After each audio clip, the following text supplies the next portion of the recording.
नमस्कार दोस्तों, मैं भाषा, आप देख रहे हैं पड़ताल दुनिया भर की। जिस समय मैं आपसे बात कर रही हूं उस समय दुनिया में और खास तौर से पश्चिम एशिया में युद्ध का शोर सुनाई दे रहा है। और इसका सिलसिला शुरू हुआ 28 फरवरी को, जिस समय अमेरिका और इजराइल ने मिलकर ईरान पर एक तरफा बिना किसी रीजन के हमला बोल दिया और इसके निशाने पे लिया ईरान के सबसे बड़े लीडर अयातुल्ला अली खामेनी को।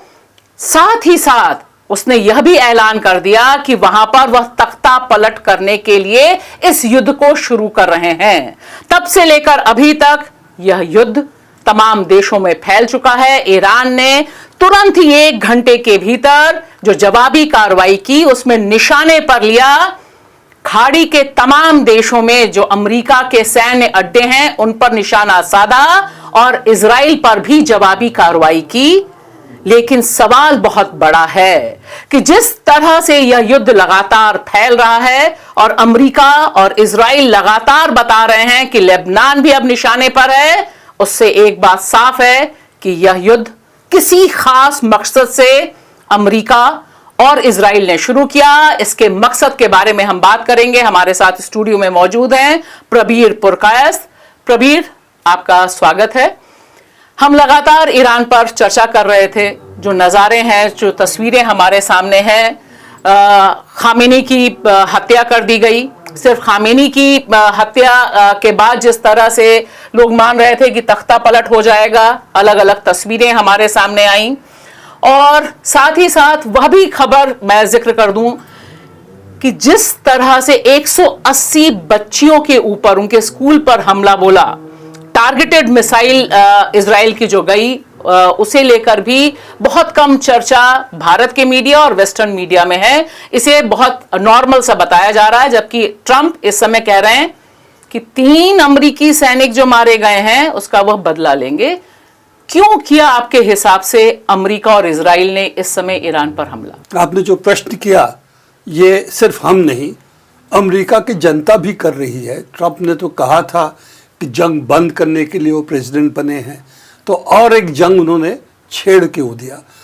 और इसको अगर समझना है तो हमें इसकी पृष्ठभूमि को थोड़ा समझने की ज़रूरत है कि वेस्ट एशिया जो है वो स्ट्रेटेजिक है 2 कारणों से। एक तो जो चाइना का बेल्ट रोड इनिशिएटिव है वो वेस्ट एशिया से जाकर अफ्रीका जाता है, और हमारे यहाँ तो चाइना से नहीं आता उस रास्ते से, पर वह अफ्रीका वेस्ट एशिया दोनों बेल्ट रोड के कनेक्शन में पड़ता है।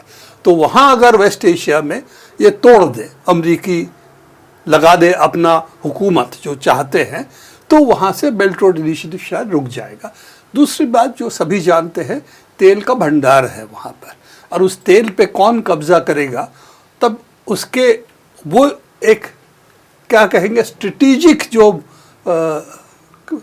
ऑयल है जी, तेल है एनर्जी के लिए, गाड़ियों के लिए, कुछ जगहों पे वो बिजली पैदा करने के लिए, तो ये सब जो है उन पर एक कंट्रोल अमेरिका इजराइल के ज़रिए करना चाहता है।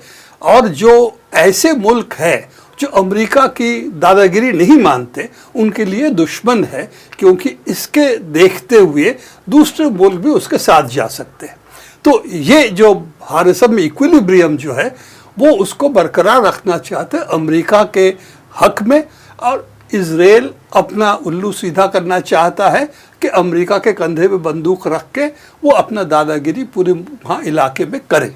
जी, इजराइल की अपनी ताकत है, ऐसा नहीं है कि इजराइल बहुत कमज़ोर मुल्क है, क्योंकि यूरोप और अमेरिका दोनों ने उनको हथियार दिया है, बहुत सारे मदद दिया है, पैसे तो लगातार खर्च कर रहे हैं, पर अकेले के बल पे वो वेस्ट एशिया में ये सब नहीं कर सकते जब तक उनके पीछे अमेरिका दादागिरी ना करे उनके लिए।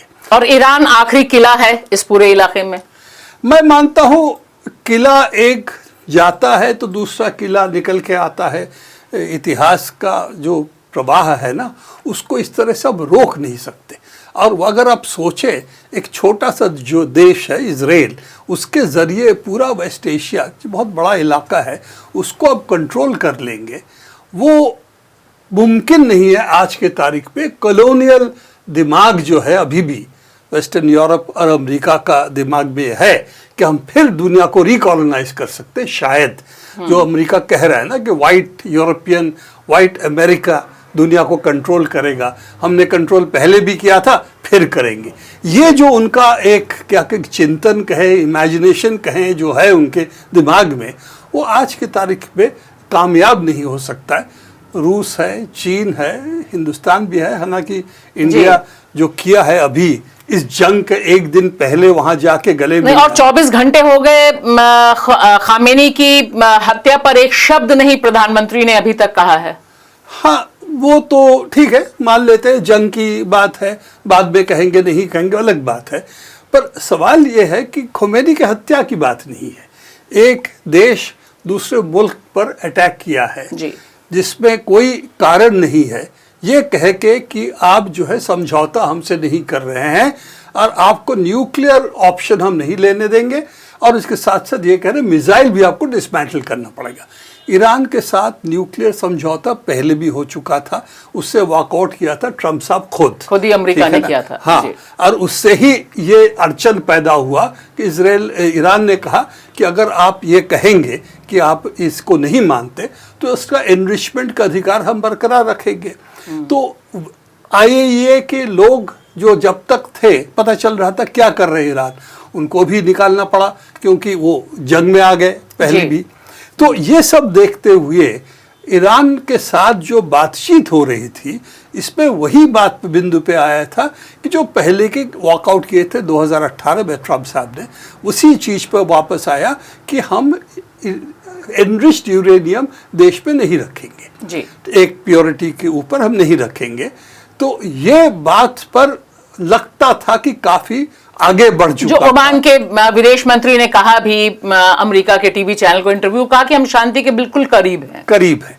पर उनका ये डिमांड है कि ये नहीं, आपको मिसाइल भी छोड़ना पड़ेगा, और अगर मिसाइल वो खत्म कर देंगे अपने मुल्क में, तब ईरान को किसी भी वक्त अटैक करके उसको बर्बाद करने का ताकत इजराइल के पास होगा। तो युद्ध तो वो चाहते थे, और ये लाइव ट्रैकर भी है जिससे कम से कम ये अंदाजा आ जाएगा कि हालांकि स्थिति बहुत तेजी से बदल रही है। जिस समय हम बात कर रहे हैं उस समय लेबनान पर हमला कर दिया है और 21 लोग लेबनान में भी मारे गए हैं। इजराइल ने हमला किया है लेबनान पर, वह भी एक दृश्य है। इधर ईरान का भी जो हमला है, खास तौर से मुझे लगता है वो बहुत इंपॉर्टेंट है, जिसका जिक्र हमें करना चाहिए जब हम लाइव ट्रैकर दिखा रहे हैं कि किस तरह से कुवैत के ऊपर जो अमेरिकी फाइटर F-15 उसे मार गिराया ड्रोन से, वह भी एक डेवलपमेंट है। ड्रोन से या मिसाइल से जी, पता नहीं है। हाँ, पता नहीं अभी। तो ये एक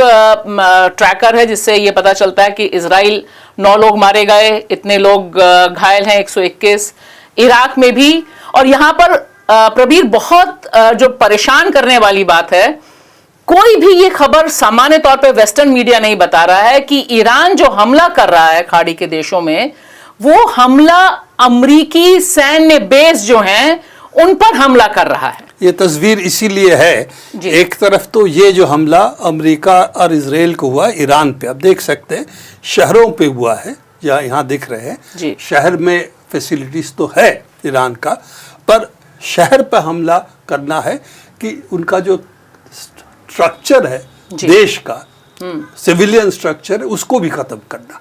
खोमेनी साहब का हत्या इसीलिए वो उन्होंने किया है। तो ये तो एक तस्वीर है। इधर देखिए ये जो दिखा रहे हैं जहाँ जहाँ पर अटैक हुआ है, ये सब अमेरिकी बेसिस है। यहाँ पे बड़े बड़े बेसिस है, छोटे नहीं। कतर पे काफी बड़ा बेस है, यूनाइटेड अरब एमिरेट्स पे काफी बड़ा बेस है, बहरीन में रडार वाला बेस जिसमें अटैक में उन्होंने ध्वस्त किया इसको। कहा जा रहा है कि अटैक में उनका पूरा जो रडार सिस्टम है वो खत्म हो गया। एक बहुत बड़ा इंस्टॉलेशन था पूरा इलाके का रडार से ट्रैक करना। तो ये इतने सारे जगहों पे इन्होंने हमला किया है मिसाइल से। तो ईरान के साथ ये जो ताकत है मिसाइल से, वो इतना बड़ा बेसिस जो अमेरिका का फैला हुआ है, और ये भी है कि सबसे ज़्यादा आसपास अमेरिका का बेस जो है इसी इलाके में है, क्योंकि उनका है कि इसके ज़रिए वेस्ट एशिया और ईरान के तेल को कंट्रोल करेंगे, मैंने जो बताया, और उसका ट्रांसपोर्ट सिस्टम जो जाता है इन इलाकों से आपका अफ्रीका, उसको भी कंट्रोल करेंगे। इजराइल को इसीलिए इतना सुसज्जित किया है हथियारों से, ताकि उनके नाम पे इजराइल के पीछे ये अपना ताकत लेके आ सकते हैं। किसी भी वक्त जंग इजराइल शुरू करेगा, उसका ताकत जो है अमेरिका दे प्रोवाइड करेगा। पहले यूरोप भी दे रहा था, वेस्टर्न यूरोप के देश भी इसमें शामिल हो रहे थे, अब जो है वो इस पे शामिल नहीं हो रहे थे। ख़ास तौर गाज़ा में जो हुआ उसको देखते हुए उनके देश के अंदर जो प्रभाव है, जितना विरोध था, इसीलिए अब वो यहाँ पर इस जंग में शामिल नहीं हो रहे हैं। हालांकि क्या कहेंगे, उसका हाथ पीछे से अभी भी है, क्योंकि पैसा और हथियार अभी भी यूरोप से काफ़ी आता है। पर इस लड़ाई में साफ है, जो हम बात करेंगे अभी, स्ट्रेट्स ऑफ हॉर्मुज जो है ना, ये आप देख रहे हैं यहाँ से। आप इस पे जाएं, इससे पहले मैं एक चीज जरूर आपसे पूछना चाहूंगी कि क्या, क्योंकि ये एक साल में दूसरा हमला है। एक साल पहले 12 दिन का युद्ध इजराइल और पीछे से अमेरिका कर चुका है। इस बार अमेरिका खुलकर पहले दिन से साथ आया है। प्रबीर, एक ये डिफरेंस हुआ है। और यहां खामेनी के मारे जाने के बाद 1 घंटे के भीतर जिस तरह से ईरान ने 8 देशों पर एक साथ मिसाइलें दागी हैं, वह भी उसकी ताकत को बताता है। क्या ये अंदाजा अमेरिका और इजराइल को नहीं था कि इस तरह का अटैक इजराइल कर सकता, ईरान कर सकता है? देखिए, ये जो आप नेगोशिएशंस को अगर देखेंगे, यही उनका मुख्य मांग था कि आप मिसाइल जो बना रहे हैं उसको बंद करिए, इसको ख़त्म कर दीजिए, ताकि पूरी तरह से हम कभी भी आपको कुछ भी कर सकते हैं। लेकिन ये कैसे कोई मांग भी सकता है किसी इंडिपेंडेंट देश से? आत्मसमर्पण की मांग है कि आप हमारे सामने घुटने टेक दीजिए और आपका हम तख्ता पलट करके शाह को फिर वापस एक प्यादे को बैठा देंगे। जैसे पहले भी इसी तरह शाह को बैठाया था, उसका कोई वहां पर कुछ था नहीं, कोई वो बहुत बड़ा राजघराने का भी नहीं था, वो तो एक मेरे ख्याल से कप्तान ऐसा कुछ था जिसको बैठा दिया था पिट्टू बन के। तो उसी के बेटा को फिर पिट्टू बनाने के लिए कोशिश कर रहे हैं। पर इनका मकसद ये नहीं है ईरान में कौन राज करेगा, इससे मतलब नहीं है। ईरान को खत्म करना है, फेल स्टेट की तरफ ले जाना है, बना देना है, ये लक्ष्य है। क्योंकि ईरान बहुत एक बड़ा देश है, तेल है उसके पास, उनके लोग पढ़े लिखे हैं काफ़ी। अगर उनको इस तरह से ख़त्म नहीं कर सकते तो ये जंग जो है उनके लिए असफल रहेगा। तो टारगेट यही है, इसीलिए लगातार उनका डिमांड है कि आप सिर्फ हथियार, न्यूक्लियर वाला बात नहीं है सिर्फ, अगर आप मिसाइल्स ख़त्म कर दो, आपके पास मिसाइल्स नहीं होनी चाहिए। और ये इसीलिए कि मिसाइल की ताकत ईरान का, उसका एक हिसाब से उसका ढाल है, जो उसने दिखा दिया। तो ये तमाम बेसेस हैं जिस पर, क्योंकि अभी जब मैं बात कर रही हूँ तो यहाँ पर भी अभी हमला हुआ है। इराक का ये जो बेस है जो हवाई अड्डे के पास है, यहाँ पर भी बहुत तगड़ा ब्लास्ट हुआ है, ईरान ने हमला किया है यहाँ पर।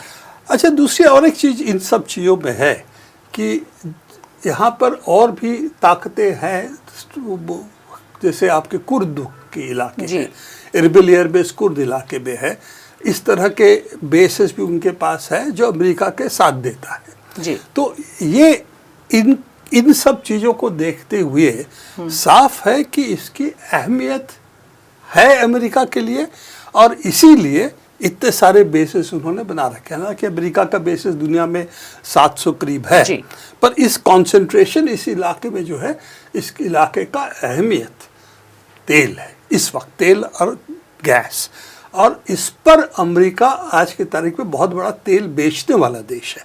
तो इसको अगर ख़त्म कर दे तो अमेरिका तेल पर दूसरे लोग निर्भर करेंगे, जैसे हम भी हैं। वेनेजुएला को उन्होंने अटैक किया है तेल के कब्जे करने के लिए, और वेनेजुएला का तेल अब बेचा जाएगा ट्रम्प इंडिविजुअली ट्रम्प से बैंक अकाउंट में जाएगा, वो उस बैंक अकाउंट का हैंडल करेंगे। तो ये सब जो इनका तस्वीर इनके साथ यही है कि हमारा हथियार के बल से दुनिया का एनर्जी को हम कंट्रोल करेंगे, और सोलर वुलर तो बात की बात है, इस वक्त तो हम राजा होंगे तेल की। तो ये इसका साफ उद्देश्य है। और इस पे जो है, ये जो पर्शियन गल्फ इलाका है, जी। इस पे अगर देखें, कतर है, यहाँ पे यूनाइटेड अरब एमिरेट्स है, दुबई है, सब जो है इस पे तेल का भंडार सब में है। और इसीलिए अगर इराक के पास भी तेल था, आपको हाँ। याद होगा, इसीलिए अटैक भी एक वजह था उसका। तो इन जगहों पे उन्होंने अपने सब एयर बेस बना रखे हैं कि उससे हम इधर अटैक कर सकते हैं।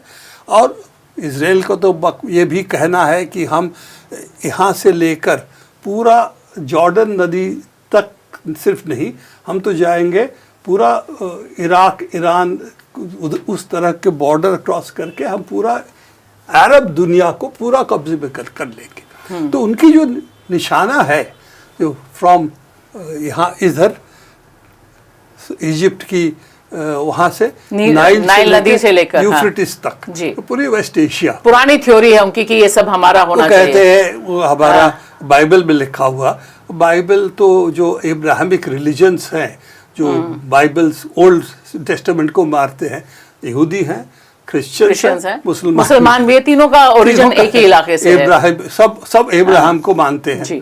तो इजराइल कहना है सिर्फ हमारे लिए दिया गया था। तो ये जो कहना है, कुछ अमेरिकी भी उसमें विश्वास करते और कहते जब इजराइल इस तरह से पूरा जूइश बन जाएगा तब हमारा मसीहा आएगा और दुनिया खत्म हो जाएगा। वो भी वो करने के लिए तैयार है। लेकिन फिलहाल उन्होंने जो है ईरान को खत्म करने के लिए पूरी ये सारे जगहों से ऑपरेशन शुरू कर दिया। दूसरे मुल्कों को घुटने टिका चुके हैं, अब बचा है ईरान ही इस इलाके में। अरब दुनिया में तो करीब करीब रेजिस्टेंस खत्म हो गया।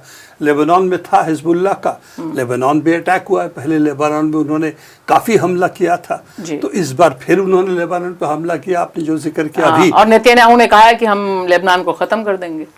तो लगातार इनका है कि स्कॉर्च्ड अर्थ पॉलिसी, खत्म कर देंगे, क्या बनेगा उससे हमें कोई मतलब नहीं है। हम तो अपना देश का बॉर्डर बचाएंगे और इनको खत्म कर देंगे, जाए जहन्नुम में, हमें क्या मतलब है। तो ये जो एक पॉलिसी चल रहा है, ये अमेरिका का पॉलिसी नहीं हुआ करता था पहले। उनको लगता था पूरा हमारे पास होना चाहिए, पर खत्म नहीं होना चाहिए, हमें तेल चाहिए यहाँ की मुफ्त में, सस्ते में, जो अभी भी इराक से उनको मिल रहा है।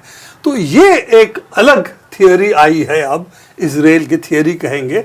और कुछ लोग जैसे हकाबी है, जो एम्बेसडर है अमेरिका का इजराइल में, वो भी कह रहे हैं कि यहाँ से लेकर पूरा यूफ्रेटिस नदी तक पूरा वेस्ट एशिया इजराइल के पास होना चाहिए, अरब दुनिया को यहाँ। तो इसका मतलब है कि ये जो अभी डेवलपमेंट है इस पूरे इलाके में, ये आने वाले दिनों में थमने वाला नहीं। तो ईरान एक जबरदस्त रेजिस्टेंस अभी पेश कर रहा है और मुझे लगता है कि ये काफी इंपॉर्टेंट है, क्योंकि जो लोग बात करते हैं अमेरिका और ट्रंप तो लगातार बताए जा रहे हैं कि किस तरह से वो बदला इसलिए ले रहे हैं क्योंकि 3 सोल्जर्स मारे गए हैं, बाकी जितने बच्चे मारे गए हैं और लोग मारे गए हैं उसका कोई उनको मतलब नहीं। तो ये मुझे लगता है 1945 से जो नक्शा है कि कहां कहां अमेरिका का इतिहास रहा है हमला करने का, वो काफी इंपॉर्टेंट है। मिलिट्री इतिहास है, हमको भी भूलना नहीं चाहिए। आपको याद होगा, सिर्फ और जंगों की नहीं है, जब 71 में पाकिस्तान बांग्लादेश की वार जो हुआ था हिंदुस्तान के बीच में, इंडिया के बीच में, तब जो है 7th फ्लीट अमेरिका का हमारे इधर आना शुरू किया था, पहुंच गया था, पास पहुंच गया था। तो उसके पहले पाकिस्तान की जो जनरल था बांग्लादेश जब बना, वो हथियार गेर दिया था इंडियन फौजों के सामने, तो कुछ कर नहीं पाया। तो बांग्लादेश इंदिरा गांधी ने बनवा लिया था उस समय। तो उस वक्त साफ था कि वहां पर ये आया है पाकिस्तान का समर्थन में इंडिया के खिलाफ। तो मोदी जी का याददाश्त पता नहीं क्या है, नहीं है, जनसंघ थे तब, अब बने हैं बीजेपी, तो उनका ये याददाश्त होना चाहिए कि ये अमेरिका किसी का मित्र नहीं है, वो अपना स्वार्थ में करता है। और जो किसिंजर ने कहा था अमेरिका का दुश्मन बनना खतरनाक है, उससे ज्यादा खतरनाक है मित्र बनना। तो वो पाकिस्तान में हमने देखी। और मुझे लगता है कि इस समय जो ये पूरा का पूरा युद्ध का सीन दिखाई दे रहा है, देखिए अमेरिका के 7 प्रवीर जो लोग गए थे, जो तमाम देश जिन्होंने एयर स्पेस अपने दिया ईरान के खिलाफ, इस समय वहां की जनता सबसे ज्यादा झेल रही है। तो एक चीज जो बहुत साफ दिखाई दे रही है प्रबीर इस नक्शे के जरिए, और ये जो 1945 से लेकर अभी तक का है, कि अमेरिका के मुझे लगता है इस समय चाहे वो दुबई में रहने वाले हो, कतर में रहने वाले, मैं लीडर्स की बात नहीं कर रही हूं, वहां की जनता जब वो तमाम हमलों को झेल रही है, देख रही है, तब उसके दिमाग में है कि वो जो दोस्त बने थे अमेरिका के, उसकी भारी कीमत वहां के लोगों को इस समय भी चुकानी पड़ रही है। ईरान तो झेल ही रहा है। अब यहां से शुरू करें, एक इराक, अफगानिस्तान, सूडान, इराक जी, युगोस्लाविया, अफगानिस्तान 2 बार है इसमें, पता नहीं क्यों। पाकिस्तान में तो खैर मैं छोड़ देता हूँ। इराक है, यमन है, इराक 2 बार है क्योंकि अलग अलग जंग हुई है जी, इसीलिए। तो यमन, लिबिया है। तो कितने मुल्कों को अगर इधर देखें जो हम जानते हैं, देखेंगे सीरिया है। ये मुल्कों एक हिसाब से आर्थिक रूप में काफी नुकसान या खत्म हो चुके हैं। मैं उधर नहीं जा रहा हूँ, उधर दूसरे मुल्क भी है और भी मुल्क है। लैटिन अमेरिका में जा ही नहीं रहा हूँ, मैं तो सिर्फ आसपास के एशियाई मुल्कों को देख रहा हूँ। इस पे लगातार 45 के बाद अमेरिका का डेट्स है इसमें, ये अमेरिका की सोर्सेज है, हमारी नहीं है। तो ये अमेरिका के मिलिट्री इंटरवेंशंस हुए हैं। तो सबसे aggressive military power second world war के बाद अमेरिका रहा। फ्रांस, इंग्लैंड कोशिश कर रहे थे अपना जो कॉलोनीज है उसको बचाने के लिए, उन्होंने भी लड़ाई की, पर अमेरिका के साथ मिलके, अमेरिका के बिना इन लड़ाई वो कर नहीं पाते। और याद होगा आपका वियतनाम में पहले फ्रेंच लड़े, इसके बाद बुलाया अमेरिका को, इसके बाद अमेरिका वहाँ लड़ा। तो ये जो लड़ाइयाँ हैं इसको हमें भूलना नहीं चाहिए। और कैसे भूल सकते हैं प्रवीर, 1 साल के भीतर, पिछले ही साल ट्रंप महोदय बैठे हैं 20 जनवरी को, तब से लेकर अभी तक 8 देशों पर वो हमला बोल चुके हैं, 8 देशों पे, और आए थे इस कहने पर कि भाई मुझे वोट दो, मैं युद्ध नहीं करूंगा।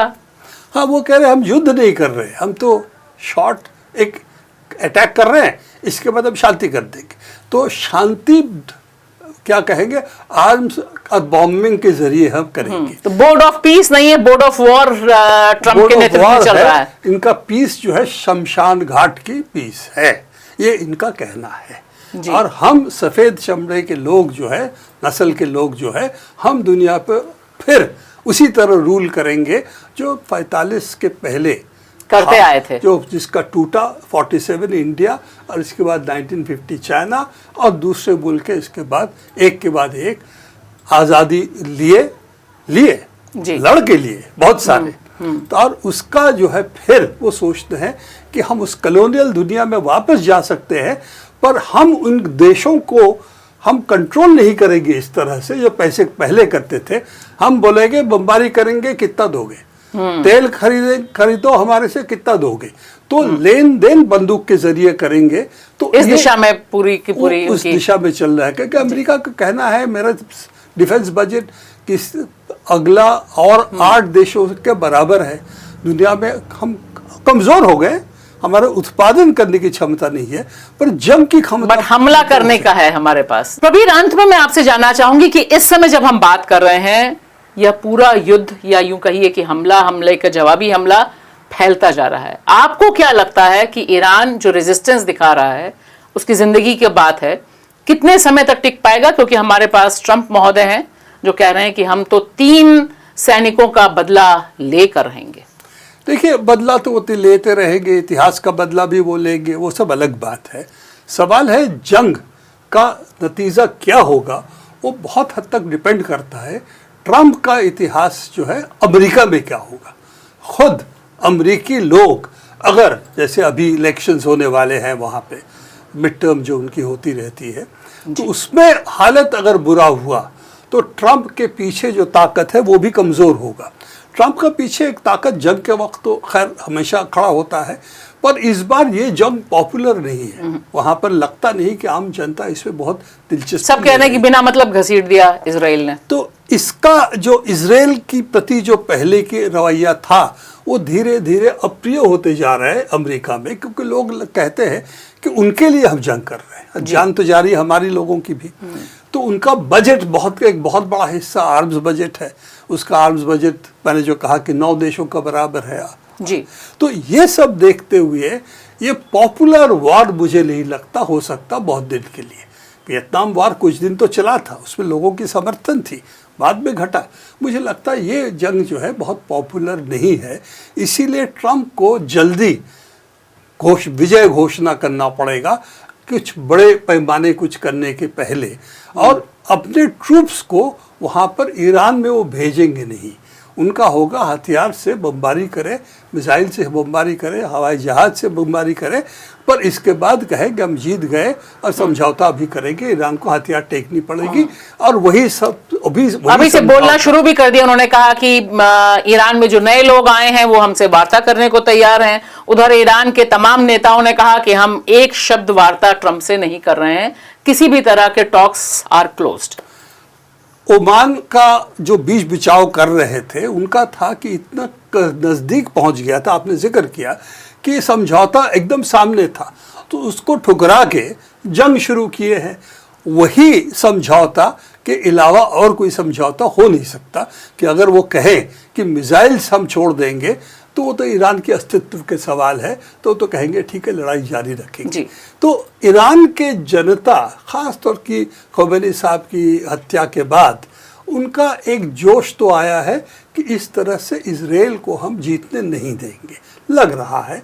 और ये हमेशा जंग में होता है, हमारे यहाँ भी होता है, दूसरे मुल्कों में होता है कि जंग के वक्त एक जातीयतावाद, नेशनलिज्म जागती है, और वो लगता है यहाँ पर भी इस वक्त ईरान में है। और ईरान का बहुत पुराना सभ्यता की इतिहास है, वो कोई नया गल्फ देशों की जैसा तेल पे बैठ के खड़ा होएगा ऐसा नहीं है। तो मुझे लगता है कि ट्रंप का जो समझ है दुनिया के बारे में, हमेशा लगता था कि थोड़ा कमज़ोर है, समझ है नहीं खास। उनको सब उनका सोच ये है कि डंडे से पैसे से अब कुछ भी करा लेंगे। रियल एस्टेट जिस तरह से वो कारोबार करते थे, समझते दुनिया के हर कारोबार ऐसे ही होता है।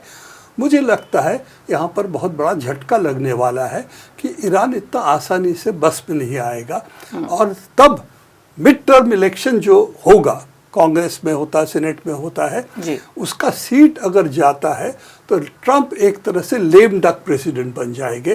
प्रेसिडेंट तो रहेंगे पर उनका बस नहीं चलेगा अमेरिका में भी। चलिए तो देखते हैं। हाँ, ये मेरा भविष्यवाणी, आपकी भविष्यवाणी है। क्या होगा नहीं होगा ईरान की जनता बताएगी और अमेरिका की जनता बताएगी, ना ट्रंप साहब ना हम आराम। लेकिन फिलहाल दिखाई दे रहा है कि दुनिया में अगर खाली हम वेस्ट के लीडर्स को छोड़ दें तो वहां के भी जनता ईरान पर हमले के सपोर्ट में नहीं है। लोग सड़कों पे उतर रहे हैं। कुछ यूरोप और यूरोप के कुछ लीडर्स, चाहे वो स्पेन हो, डेनमार्क हो, नीदरलैंड हो, ये लोग कम से कम बाहर आने का साहस किया है। तो देखते हैं।